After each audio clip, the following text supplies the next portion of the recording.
This is Andrew Raitt, and welcome to the Avenue 45 project here in beautiful Highland Park.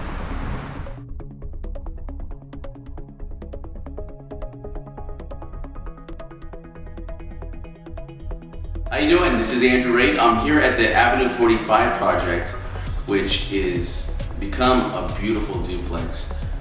It features 4 bedrooms and 2 baths with a nice open floor plan. Everything completely updated, from the air conditioning to the flooring to recessed lights throughout the entire house, new bathrooms, new kitchen. And we also upgraded the duplex upstairs as well, so that's new. Before, this house was very challenging.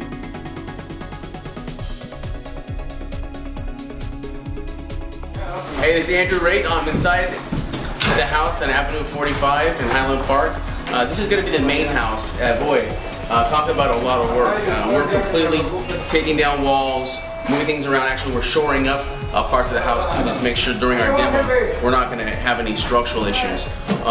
People are busy away demoing, getting the work done, so that we can get plans to basically create a beautiful 3-bedroom, 2-bath, nice open floor plan with a gigantic kitchen on a huge lot. So we're in the thick of it. It's exciting. It's a lot of work, but I think it's going to be a good payoff. And in addition to that, it's going to make this neighborhood so much better. Specifically on this project, we had a lot of challenges with our contractor. Everything might seem to be going smooth, but sometimes you have hiccups. I want to talk to you about that, what happened here at Avenue 45. I'm here at the project at Avenue 45, and we're behind schedule, and I'm not very happy whatsoever. We ran into a very difficult situation, not something we don't really run into at all. The contractor's subs have completely walked off the job. Not because of the normal circumstances. The actual manager of the job completely disappeared. He got paid by our general $10,000 and just disappeared 100% completely. Nobody could find him. His family couldn't find him. His pastor couldn't find him at church. But all of his subs, his employees, were still looking to get paid, and they still wanted to work. Fortunately, the general contractor went and hired all of his subs specifically in order to come back and complete the project. But the reality is, we were ready for that contractor to not perform and bring in somebody else. What's important is for you to learn from these lessons that we had. Okay, number 1 is you have to have a strong contract, and you need an abandonment clause in there. Contractors sometimes will take multiple jobs, and they might leave your job and go work on somebody else's. That's not fair. You need to hold their feet to the fire. You're supposed to work on this job, and if you can make a contract 2 or 3 days they're not here, then you can fire them and bring in somebody else. But you have to make sure you have another contractor lined up with the same agreement on what the terms are of that contract. And along with that, if you let somebody go, you need to make sure you know how much you need to pay them to leave. And what I mean by that is you make sure that every item that's supposed to be completed on the project is detailed in something called a schedule of values. It's a long list of what items that they're going to do and what the costs are associated with them. That includes materials, labor, and any kind of taxes that are associated with it. So that way, if they finish items A through F, you only pay them for A through F.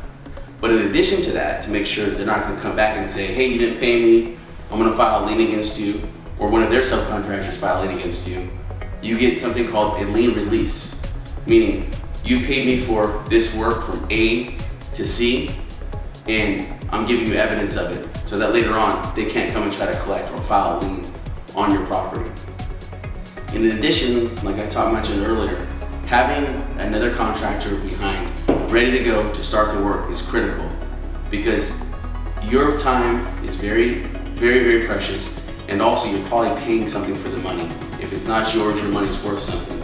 So time is always of the essence in these projects, and explain it up front to the contractor will really help you save a lot of time, and they'll know you're serious if they're not doing the project, that you'll move on to somebody else.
When we bought this property here at Avenue 45, we had to deal with the fact that there was one tenant remaining that was actually living in an illegal structure.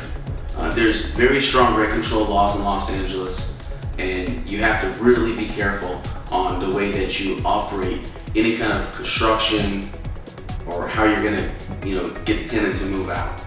So specifically, what we wanted to do was just keep the project moving forward. They were living in an illegal structure. We had a vacant unit up front that we remodeled and it made it look gorgeous.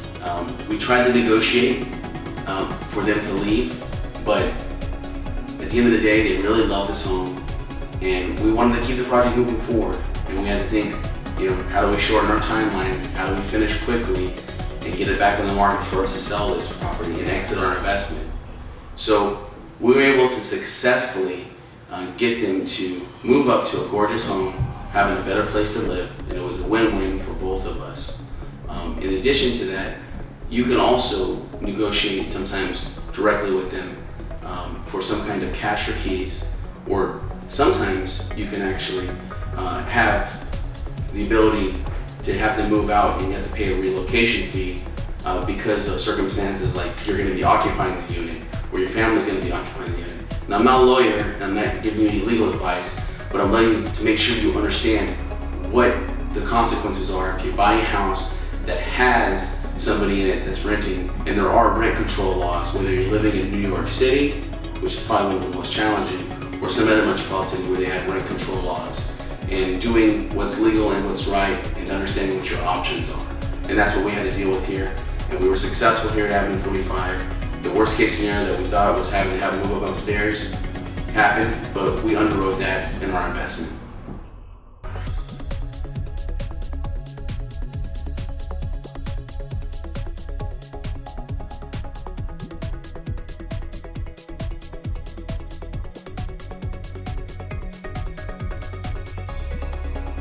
We're going to talk about illegal additions. When you're buying a place, you can't assume that you're going to be able to permit that illegal addition. There might be setbacks. There might be new zoning laws or overlays or changes specific to the property that don't allow you to keep that illegal addition.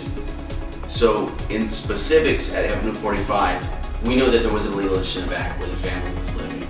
Okay, quite a large space, but we also know that somebody tried to pull a permit on it and they didn't complete it. That's one of the things we did when we were looking into the diligence of why to buy this, what we can sell it for. And we found out that they had permitted the foundation, they had permitted the framing, but then they stopped completely for whatever reason. So we talked with the inspectors and they said, that's fine, the footings are fine, the framing's fine, you're just gonna have to get the rest of it permitted. And we thought, that's great, because that was probably the hardest part. And now we had this additional square footage. But make sure you do your homework and find out if you can add that square footage. And also find out ahead of time to make sure where that additional room is coming from. You may measure 2,000 square feet, but on title it says only 1,600. Or you pull building permit reports and they only say that there's 1,000 square feet. How does title have 1,600? You need to make sure everything adds up and it's remedied before you purchase the property. Thanks for joining me here at the Avenue 45 project, where you hopefully learn some great lessons on how to deal with the bad situation with the contractor, also dealing with tenants and even potential rent control issues, as well as some illegal structures. If you have any questions, feel free to email me or type in your comments, and I'll see you at the next project.